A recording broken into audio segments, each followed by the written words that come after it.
Call to order, Planning Commission meeting, Tuesday, December 2nd, 2025. First item, approval of the agenda. Seeking a motion for approval of the agenda.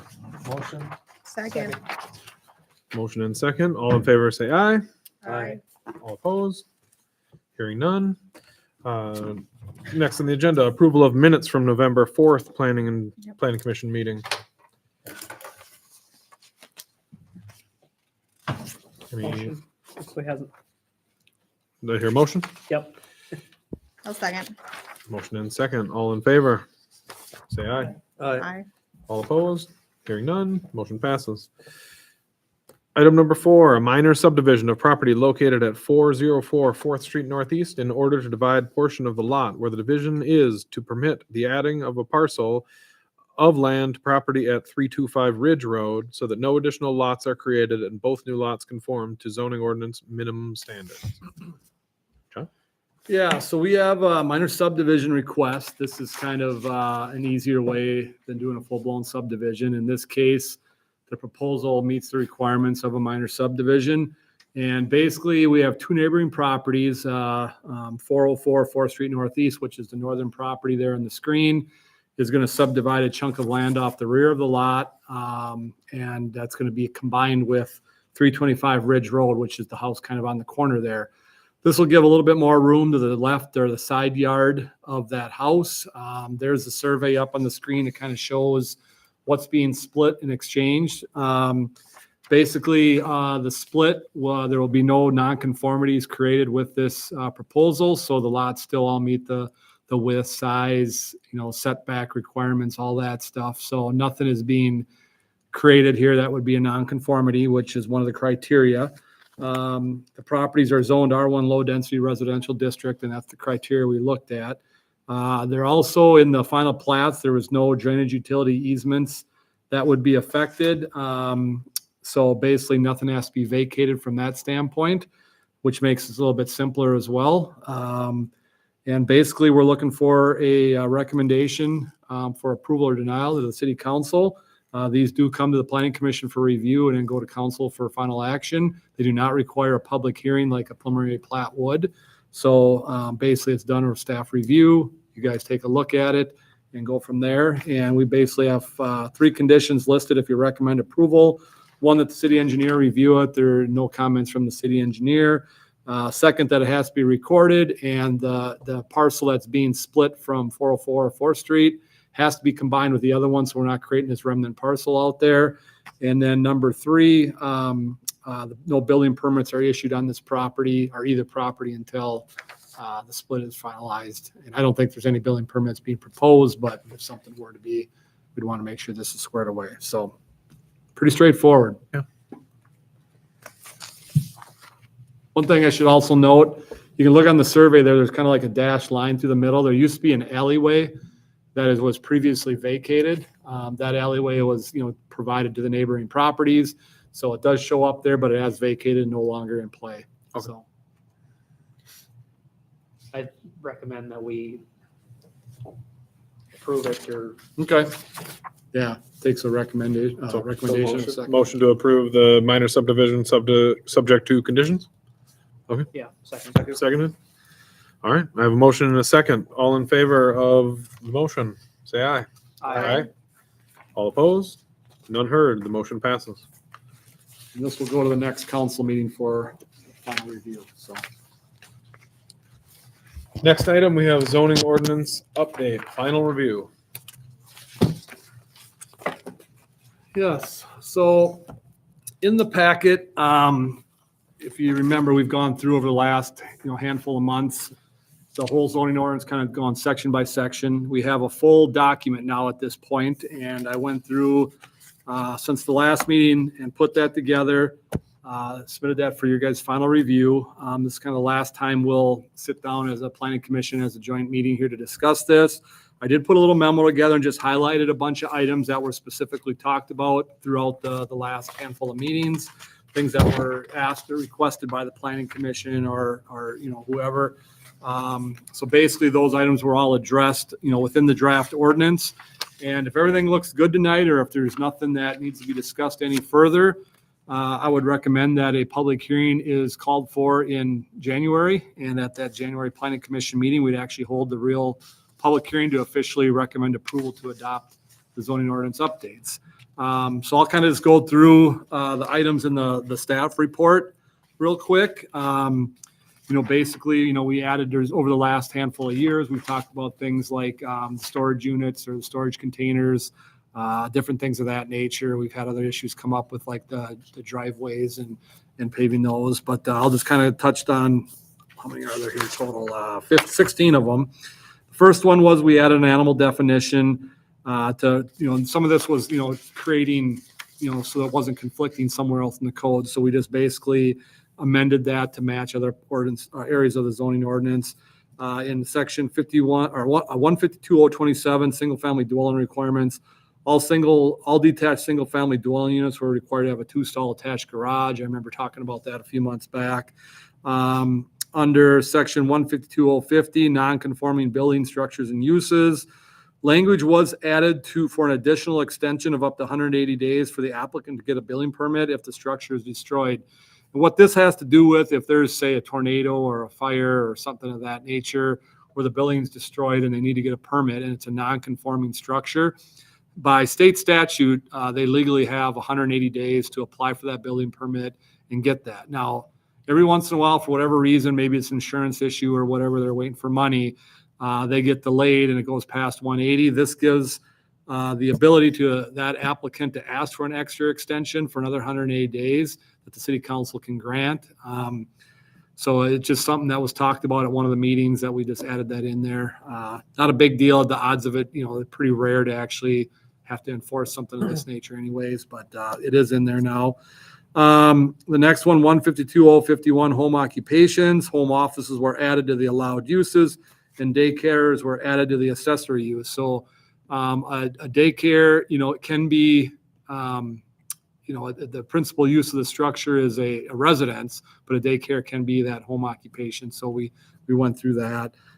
Temporary structures, section, got a typo there, but 152.052. Site plan review was required for temporary structures instead of an administrative permit to be consistent with other language in the zoning ordinance. This is something that we caught at one of the meetings where there was a conflict with another section of the code. So we just changed that to make it consistent throughout. Number 6 was an institutional definition was added to the definition section. If you remember, we have the public institutional zoning district, which is, out there. There wasn't an institutional definition in the code, and there are some places in the code that reference institutional uses. So we just added that definition to be clear with everything.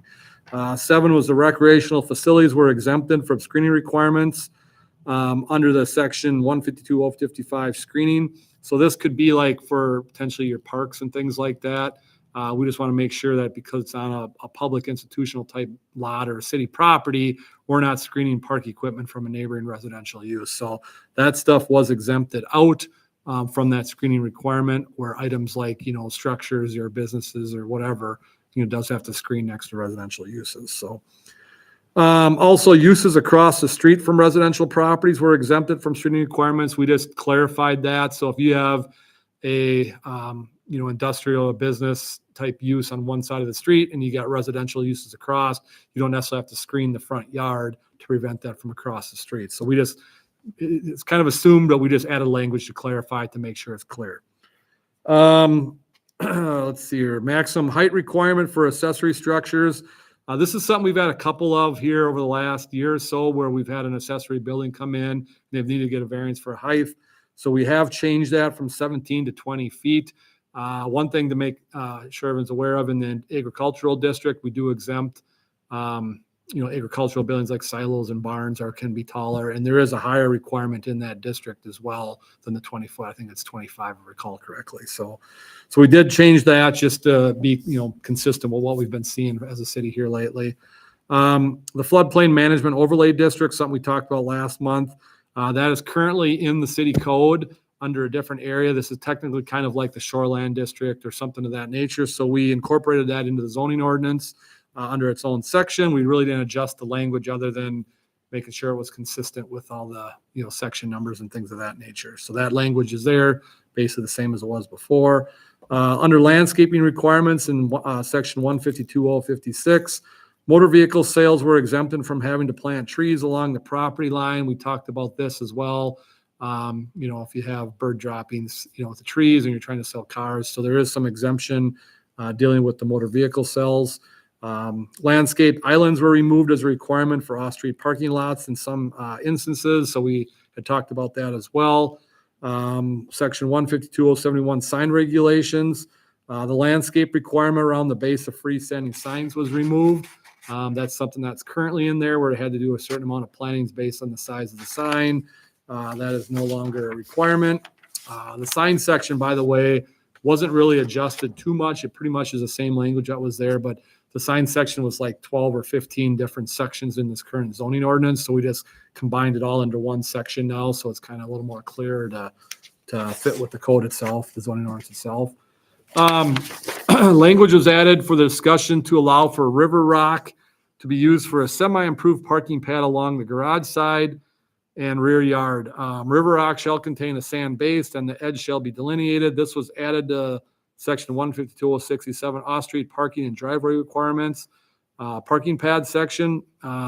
This item, a few years ago, 2-3 years ago, was addressed, and the city went through a quite lengthy process. And actually, the council ultimately approved requiring paved or fully improved surfaces for these parking pads. I know it's been talked about a lot, and I know Chad has brought it up a few times.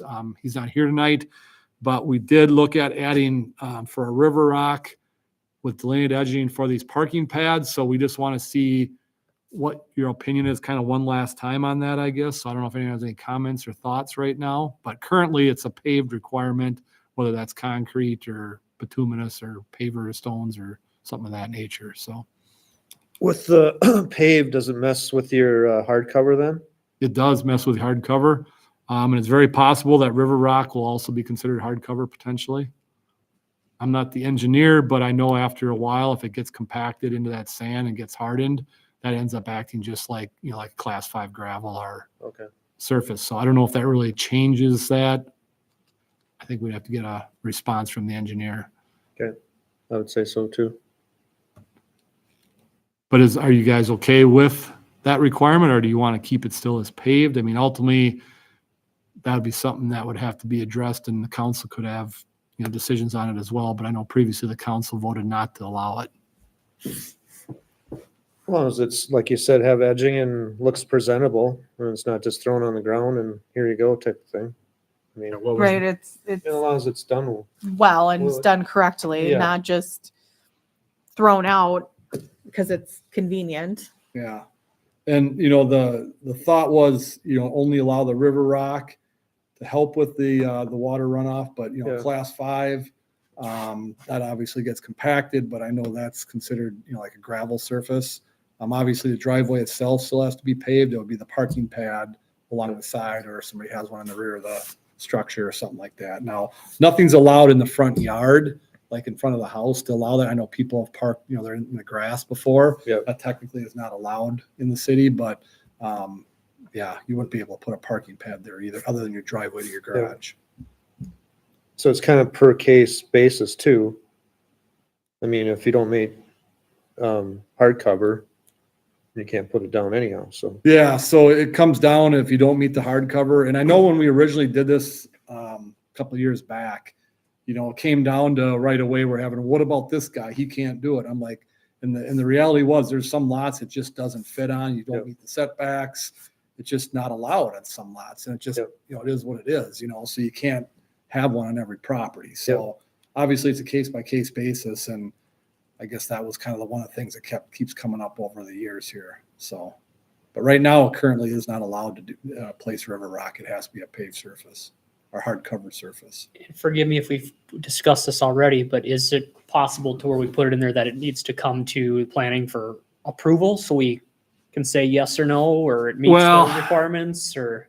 I mean, you could. I don't know if that's really needed. I mean, it's if you allow it one place, you need to allow it everywhere else. So it's not really whether it's a case by case on are we going to allow it here or not allow it here. If it's river rock's going to be allowed, it's going to be allowed. Yep. And that's something staff can review and shouldn't have any problems with it. Now, if they're trying to do something where, it's still got to be set back 5 feet from your property line and, allow for drainage along the side yard and not to run off onto your neighbor's property and stuff like that. So it has to meet normal code, setbacks and Correct. hard cover. Yeah. And if you're fine with that, then it should be fine. And I guess from my standpoint, like I said, I'm not the engineer, but from what I've seen in other communities, this is still going to be considered hard surface. So it doesn't really get you around the lot coverage requirement. So Yeah. So then is the only benefit is just cheaper? Yep. Or that's Yeah. about it? I think that's what we're saying. Gives a second option. It won't really be applicable for any of the newer narrow lots anyway. Yeah, I mean, the narrower lots, it depends. Sometimes they place the house right in the middle, or they place it, one side where the garage is right up against the property line. Mhm. If they don't do that, if they do that up front, then it's, some of these houses are limited. If they plan for it down the road, that can be done. I guess it comes down to, does the city want this other option? And if that's what you do, we got language we can have in there for that, I guess. I think I'm open to it. I don't know if this is pretty much the same council as it was when it was discussed before. The mayor was there. I think there's 1 or 2 differences, if I remember right, but I think it's a bit different from. yeah. So, It was before I was here. yeah. I just remember that, one of the comments, at the time from a member was, there's been a lot of people that we've required to do this, because paving was the requirement even before the update a couple of years ago. It's always been required to be paved. And one of the comments was, we've required everybody that does this to pave it. Why are we going to change it back to allow gravel now? And all these people may wanted to put gravel in previously. So they did agree that they wanted to keep it paved, because that was the existing requirement at the time as well, which is still the current requirement. So we are going a different direction than it's been for a long time, for years, actually. So, and I know since then I've had no major issues. I don't know if we've had anything that you can recall where this has been a big issue, I guess, but nothing too major. It's more on the whispered side than the outright. Yeah. There are plenty of places in town which are non-conforming. This would be a help go towards bringing some into conformance. Yeah. But a lot of the enforcement that we were looking at doing, we knew this zoning code update was coming down the pike. So it was like, before we go too hard on everybody to requirement, let's see what may or may not happen. Yeah. And I know, with the side yard parking, there's a lot of cities that require it be paved. I mean, there's some out there that don't, but most, when I say developing, communities that have some sort of growth or new developments, that they're requiring paving for the most part, because your driveway has to be paved, but not everywhere does. So there is no real right or wrong. It's just what fits the community, I guess. So. I mean, since we set the standard of it being paved, then I understand your point, Nick, for the unconforming, but if we keep it paved, how are we gonna talk to the people that are unconforming? Issue letters and force corrections. It's either you tear it up or pave it, or Don't park on it. don't park on it. Because the only thing with the river rock, then you have weeds, depending on how people take care of things. Yeah. It looks, Gets pretty nasty pretty quick. Yeah. Depending on If- weather in summer and Yeah. whether you're keeping up with it. Yep, that's the other thing, in the thought process of what do you want to do, I guess. So, I mean, like I said, we're not making a final decision here tonight either. I mean, this is one of the items we wanted to discuss. And like I said, the public hearing is still just a recommendation from the planning commission. Ultimately, the council makes the final call, but, yeah. I mean, I feel guilty saying it because it doesn't affect me anyway, but I'd keep it paved. I'd keep it the way it is. Yeah, and just so you know, it was that way prior to the previous amendment being approved. Yeah. So, So for so what was amended if it was already requiring pavement? we added some specific, I think we added like a true driveway definition versus what a parking pad definition is. Mhm. there, there's some clarifications, what can go in the front yard, side yard, rear yard. We added language such as, I think it was semi-improved. I don't remember the exact wording without looking at it, but it was like, one was like just a grass service, which is like landscaping, because people are parking on the grass in certain situations. Semi-improved would be like a gravel type surface or river rock. And then the fully improved was the, like paved or concrete or paver bricks or something of that nature. So we kind of clarified what was what and how that was done. I think we added some language about it can't just be paved where the tires are, so there's grass in between or underneath the vehicle. It had to be fully paved, that sort of stuff. So cleaned it up a little bit, but they ultimately kept the paving requirement as is. And that whole thing came about due to a violation. I don't remember, but that got called or reported, and that ultimately caused the whole deal. So I think our biggest proponent for the gravel is not here, right? yeah, So I don't worry about if this is what came out of the end of that discussion Yeah, last time. I mean, hopefully Chad's here when we have the public hearing, but maybe it can come up then and hash it out then. I'm kind of open to. right now I the mean- language is proposed to be in there Yeah. for River Rock. I mean, it could be pulled up pretty easily, but it's one of them items that I don't know if we've ever really got a clear answer one way or the other. I mean, a consensus, I'll maybe say. So I think if, as far as between now and public hearing, I'd almost rather keep it in there because we can have this same discussion with It's a lot easier to take it out. than potentially re-put it an back audience in. or with, Yeah. and then versus, oh, that's gone now. Yeah, Yeah. I'm sure Chad will want to have a talk, Get mention an if we're opinion going to of talk the about hearing taking, and yeah, make a decision after that. even if I agree all with four of that. us leaned against it in the end, at least Chad would have his Have his, say. Yep. I like it. okay, so we'll leave that alone for now. And then the next one, obviously we had some discussion on storage units, and what we ended up doing was putting in a true definition of land sea containers, which is pretty standard throughout other communities. That was added to the outside storage section in the code. And in this case, we had some language previously drafted in our previous discussions, I think it was about a year or two ago, that we kind of put on hold until the zoning ordinance was in place. And basically kind of just took that language, and everyone seemed to agree that that was good language, and we just added it. So there wasn't a ton of new stuff from what we'd previously discussed. So that was added in there. And then another one, under the landscaping section, we actually added some tree preservation standards. This would be for like new development, or say somebody buys a lot that's fully wooded. They have to do the tree inventory to see what's being removed. There are some thresholds where you can remove up to a certain amount of trees before you're actually required to, put in replacement trees. So ultimately you can remove some stuff, and, but if you want to just come in and clear cut the entire parcel, yeah, you maybe can do that, but you ultimately have to replace trees, which can, trees aren't cheap anymore to put in a 2.5 inch tree. So that was added. Other than that, there was a lot of other little things. These are some of the main ones that we had talked about specifically at the planning commission meetings, but the rest of the ordinance, there's a lot of coordinating things, and there's conflicting language here and there. Just kind of redoing the sections, getting everything where it should be. For instance, the sign stuff was kind of all spread around and different things like that. We still kept in the zoning ordinance, we kept the, we call it the standards table. So that's been updated. We added the light industrial district, added an extra residential district. So now we have an R1, an R2, R3, and R4. So they kind of the R1's basically a straight single family. The R2 is like a 2-family, single family district.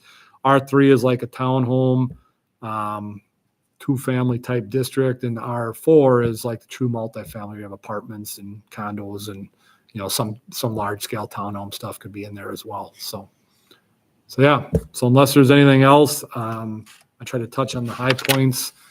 If anyone else has something that they have issues with or want to add or amend or change still, we still have time. And that's kind of why we're here tonight to see if anyone had any thoughts. I don't really have anything sticking in my craw. I don't. Nope. Okay.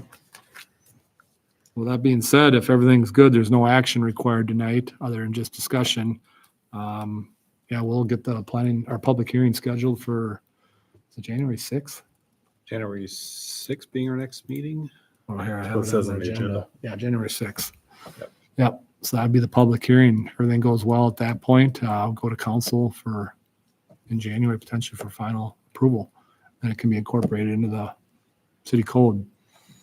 One other thing, I think we've talked about this, but when that gets incorporated in, would you incorporate the subdivision in at that time on the online stuff? Yes, we get that incorporated in. Because right now it just says reference or whatever. It was a little costly from the company to do it. Oh, but really? It's good to have on there. I was thinking if they're doing this, they could do that at the same time probably, I suppose, maybe get a better rate. We'll see if I can cajole them into doing it. Yeah.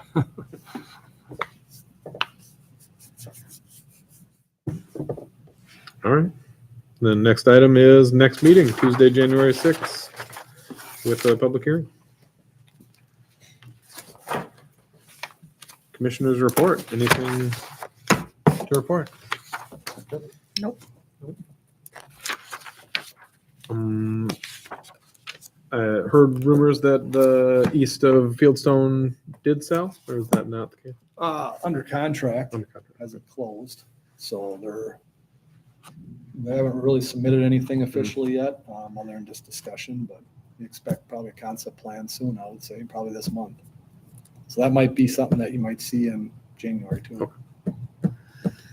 You got any more emails or anything on that? Not Okay. anything fresh. So far, it's all on their side and they're working on the preliminary. I meant from like Fieldstone residents. No, nothing from Fieldstone residents. If they're listening in, as soon as we get those concepts, are good to go. We'll make sure we get those out as part of our plan review process. Perfect. Yeah, the biggest item that's been discussed is the Trunk Highway 25 bypass corridor and what that ultimately is going to be in the long run. Is it going to be a county, state, city road? What's the right of way width? What's the side of Right. the street? What type of access is going to be allowed? So yeah, MnDOT's kind of washed their hands of it and said, we're not even going to deal with it because it's so far out of our picture at this point. But the county is looking to have something there for a long-term possibility. So. Okay. Last item would be a motion to adjourn. Do I have a motion? Motion. Second. Motion and second. All in favor? Aye. Hearing none. We're adjourned.